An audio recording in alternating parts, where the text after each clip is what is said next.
Guys welcome to Aruna teach Kannada YouTube channel. So ಇವತ್ತಿನ ವಿಡಿಯೋದಲ್ಲಿ third year B optional Kannada textbook 5 ಅದರ ಬಗ್ಗೆ ಘಟಕ ಬ್ಲಾಕ್ 1ನಲ್ಲಿ ಬರುವಂತಾಗ ಲೆಸನ್ ಫಸ್ಟ್ ವ್ಯಾಕರಣ ಅಧ್ಯಯನದ ಅರ್ಥ ಮತ್ತು ಸ್ವರೂಪ ಪ್ರಾಮುಖ್ಯತೆಯನ್ನು ಇವತ್ತಿನ ಲೆಸನ್ನಲ್ಲಿ ನಾವು ತಿಳಿದುಕೊಳ್ಳೋಣ ಅಂತ ಹೇಳ್ತಾ, ಹಾಗೆ ಪ್ರತಿಯೊಂದು ಪುಟವನ್ನು ನಿಮಗೆ ಎಕ್ಸ್ಪ್ಲೇನ್ ಮಾಡಬೇಕಾದ್ರೆ ಸ್ಕ್ರೀನ್ಶಾಟ್ ತಗೊಂಡು ನೀವು ನೋಟ್ಸ್ ಮಾಡ್ಕೊಳ್ಳಿ, ನಿಮಗೆ ಎಕ್ಸಾಮ್ಗೆ ತುಂಬ ಸಹಾಯಕವಾಗುತ್ತೆ ಅಂತ ಹೇಳ್ತಾ ಲೆಸನ್ ಪರಿಚಯ. ಭಾಷೆಯು ಮಾನವನ ಭಾವನೆ, ವಿಚಾರ, ಜ್ಞಾನ ಮತ್ತು ಅನುಭವಗಳನ್ನು ವ್ಯಕ್ತಪಡಿಸುವ ಪ್ರಮುಖ ಸಾಧನವಾಗಿದೆ. ಭಾಷೆಯನ್ನು ಸರಿಯಾಗಿ ಬಳಸಲು ಮತ್ತು ಅರ್ಥಪೂರ್ಣವಾಗಿ ಅಭಿವ್ಯಕ್ತಿಸಲು ವ್ಯಾಕರಣದ ಜ್ಞಾನ ಅತ್ಯಗತ್ಯ. ಭಾಷೆಯ ಶುದ್ಧತೆ, ಸೌಂದರ್ಯ ಮತ್ತು ವ್ಯವಸ್ಥತೆಯನ್ನು ಕಾಪಾಡುವ ಶಾಸ್ತ್ರವೇ ವ್ಯಾಕರಣ. ಯಾವುದೇ ಭಾಷೆಯ ಬೆಳವಣಿಗೆ ಮತ್ತು ಸಂರಕ್ಷಣೆಯಲ್ಲಿ ವ್ಯಾಕರಣ ಪ್ರಮುಖ ಪಾತ್ರವನ್ನು ವಹಿಸುತ್ತದೆ. ಈಗ ವಿವರಣೆಯನ್ನು ನೋಡೋಣ. ಮೊದಲನೇದಾಗಿ ವ್ಯಾಕರಣದ ಅರ್ಥವನ್ನು ನೋಡೋಣ. ವ್ಯಾಕರಣ ಎಂಬ ಪದವು ಸಂಸ್ಕೃತದ ವಿ ಪ್ಲಸ್ ಆ ಪ್ಲಸ್ ಕ್ರು ಎಂಬ ಧಾತುವಿನಿಂದ ಬಂದಿದೆ. ಇದರ ಅರ್ಥ ವಿಶ್ಲೇಷಿಸುವುದು ಅಥವಾ ಬೇರ್ಪಡಿಸಿ ತಿಳಿಸುವುದು ಎಂಬುದಾಗಿದೆ. ಭಾಷೆಯಲ್ಲಿರುವ ವಚನಗಳು, ವಾಕ್ಯಗಳು, ಅವುಗಳ ರಚನೆ, ರೂಪಾಂತರ ಮತ್ತು ಬಳಕೆಯ ನಿಯಮಗಳನ್ನು ತಿಳಿಸುವ ಶಾಸ್ತ್ರವೇ ವ್ಯಾಕರಣ. ಅರ್ಥ ಆಯ್ತಾ? ಸರಳವಾಗಿ ಹೇಳುವುದಾದರೆ ಭಾಷೆಯನ್ನು ಶುದ್ಧವಾಗಿ ಮಾತನಾಡಲು, ಬರೆಯಲು, ಅರ್ಥೈಸಲು ಸಹಾಯ ಮಾಡುವ ನಿಯಮಗಳ ಸಮೂಹವೇ ವ್ಯಾಕರಣ.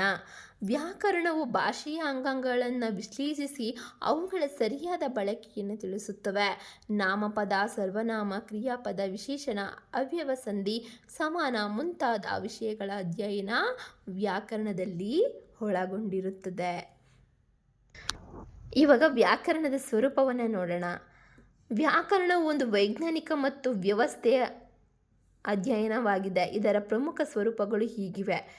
ಫಸ್ಟ್ ಒನ್, ಭಾಷೆಯ ನಿಯಮಗಳನ್ನು ನಿರ್ಧರಿಸುವ ಶಾಸ್ತ್ರ, ಭಾಷೆಯ ರಚನೆಯನ್ನು ವಿವರಿಸುವುದು, ಭಾಷೆಯ ಶುದ್ಧತೆಯನ್ನು ಕಾಪಾಡುವುದು, ವೈಜ್ಞಾನಿಕ ಅಧ್ಯಯನ, ಹಾಗೆ ಭಾಷೆಯ ಬೆಳವಣಿಗೆಗೆ ಸಹಾಯ. ಇಷ್ಟಾಗಿದೆ ಇದರ ಸ್ವರೂಪ. ಆಯಿತಾ? ಈಗ ಒಂದೊಂದರೇನ ನಾವು ತಿಳಿದುಕೊಳ್ಳೋಣ. ಭಾಷೆಯ ನಿಯಮಗಳನ್ನು ನಿರ್ಧರಿಸುವ ಶಾಸ್ತ್ರದ ಬಗ್ಗೆ ತಿಳಿಯೋಣ. ವ್ಯಾಕರಣವು ಭಾಷೆಯ ಸರಿಯಾದ ಬಳಕೆಗೆ ನಿಯಮಗಳನ್ನು ರೂಪಿಸುತ್ತದೆ. ಈ ನಿಯಮಗಳು ಭಾಷೆಯ ಶುದ್ಧತೆಯನ್ನು ಕಾಪಾಡುತ್ತದೆ. ಸೆಕೆಂಡ್ ಒನ್, ಭಾಷೆಯ ರಚನೆಯನ್ನು ವಿವರಿಸುವುದು. ಪದಗಳು ಹೇಗೆ ರೂಪುಗೊಳ್ಳುತ್ತವೆ, ವಾಕ್ಯಗಳು ಹೇಗೆ ನಿರ್ಮಾಣವಾಗುತ್ತವೆ ಎಂಬುದನ್ನು ವ್ಯಾಕರಣ ವಿವರಿಸುತ್ತದೆ. ಭಾಷೆಯ ಶುದ್ಧತೆಯನ್ನು ಕಾಪಾಡುವುದು. ವ್ಯಾಕರಣದ ನಿಯಮಗಳನ್ನು ಅನುಸರಿಸುವುದರಿಂದ ಭಾಷೆಯಲ್ಲಿ ತಪ್ಪುಗಳು ಕಡಿಮೆಯಾಗುತ್ತವೆ ಮತ್ತು ಅಭಿವ್ಯಕ್ತಿ ಸ್ಪಷ್ಟವಾಗುತ್ತದೆ. ವೈಜ್ಞಾನಿಕ ಅಧ್ಯಯನ. ವ್ಯಾಕರಣವು ಭಾಷೆಯ ವಿವಿಧ ಅಂಶಗಳನ್ನು ಕ್ರಮಬದ್ಧವಾಗಿ ಅಧ್ಯಯನ ಮಾಡುತ್ತದೆ. ಆದ್ದರಿಂದ ಇದನ್ನು ಭಾಷಾಶಾಸ್ತ್ರದ ಪ್ರಮುಖ ಅಂಗವೆಂದು ಪರಿಗಣಿಸಲಾಗುತ್ತದೆ. ಭಾಷೆಯ ಬೆಳವಣಿಗೆಗೆ ಸಹಾಯಕ. ಕಾಲಾನುಸಾರ ಭಾಷೆಯಲ್ಲಿ ಆಗುವ ಬದಲಾವಣೆಗಳನ್ನು ಅರ್ಥ ಮಾಡಿಕೊಳ್ಳಲು ವ್ಯಾಕರಣ ಸಹಕಾರಿಯಾಗುತ್ತದೆ. ಇವಾಗ ಮೂರನೇದಾಗಿ ವ್ಯಾಕರಣ ಅಧ್ಯಯನದ ಪ್ರಾಮುಖ್ಯತೆಯನ್ನು ತಿಳಿದುಕೊಳ್ಳೋಣ.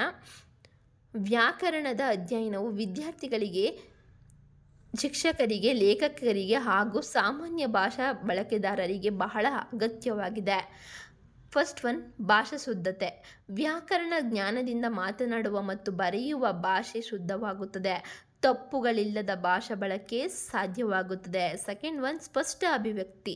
ವ್ಯಾಕರಣ ಅರಿವಿದ್ದರೆ ನಮ್ಮ ವಿಚಾರಗಳನ್ನು ಸ್ಪಷ್ಟವಾಗಿ ಮತ್ತು ಪರಿಣಾಮಕಾರಿಯಾಗಿ ವ್ಯಕ್ತಪಡಿಸಬಹುದು. ಥರ್ಡ್ ಒನ್, ಸಾಹಿತ್ಯ ಅಧ್ಯಯನಕ್ಕೆ ಸಹಾಯಕ. ಅಂದರೆ ಕಾವ್ಯ, ಕಥೆ, ಕಾದಂಬರಿ, ನಾಟಕ ಮುಂತಾದ ಸಾಹಿತ್ಯ ಕೃತಿಗಳನ್ನು ಅರ್ಥ ಮಾಡಿಕೊಳ್ಳಲು ವ್ಯಾಕರಣ ಜ್ಞಾನ ಅಗತ್ಯವಾಗಿದೆ. ಹಾಗೆ ಬರವಣಿಗೆಯ ಕೌಶಲ್ಯ ವೃದ್ಧಿ. ವ್ಯಾಕರಣದ ಅಧ್ಯಯನದಿಂದ ಉತ್ತಮ ಪ್ರಬಂಧ, ಲೇಖನ, ಪತ್ರ ಮತ್ತು ಇತರ ಬರಹಗಳನ್ನು ರಚಿಸುವ ಸಾಮರ್ಥ್ಯ ಬೆಳೆಯುತ್ತದೆ. ಹಾಗೆ ಸಂವಹನ ಕೌಶಲ್ಯ ಅಭಿವೃದ್ಧಿ. ಅಂದರೆ ಸರಿಯಾದ ಪದಗಳ ಬಳಕೆ ಮತ್ತು ವಾಕ್ಯ ರಚನೆಯಿಂದ ಸಂವಹನ ಹೆಚ್ಚು ಪರಿಣಾಮಕಾರಿಯಾಗುತ್ತದೆ.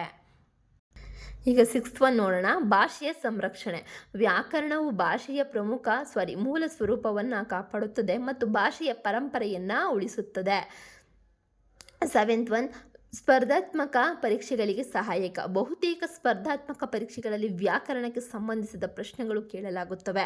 ಆದ್ದರಿಂದ ವ್ಯಾಕರಣದ ಜ್ಞಾನ ಯಶಸ್ಸಿಗೆ ಸಹಕಾರಿಯಾಗುತ್ತದೆ. ಸೊ ಇವಾಗ ನಮಗೇನು ಈ 3 ಟೆಕ್ಸ್ಟ್ ಬುಕ್ ಇದೆ, ನಮಗೆ ಈ 3 ಟೆಕ್ಸ್ಟ್ ಬುಕ್ಗಳು ಕೂಡ ನಮಗೆ ನೀವು ಮುಂದೆ ಆಫ್ಟರ್ MA ನೀವು ಕಾಂಪಿಟೇಟಿವ್ ಎಕ್ಸಾಮ್ನ ಅಟೆಂಡ್ ಮಾಡ್ತೀರಾ ಅಂತಂದರೆ ತುಂಬ ಅಂದರೆ ತುಂಬ ಯೂಸ್ಫುಲ್ ಆಗುತ್ತೆ ನಿಮಗೆ 3 ಟೆಕ್ಸ್ಟ್ ಬುಕ್ಗಳು.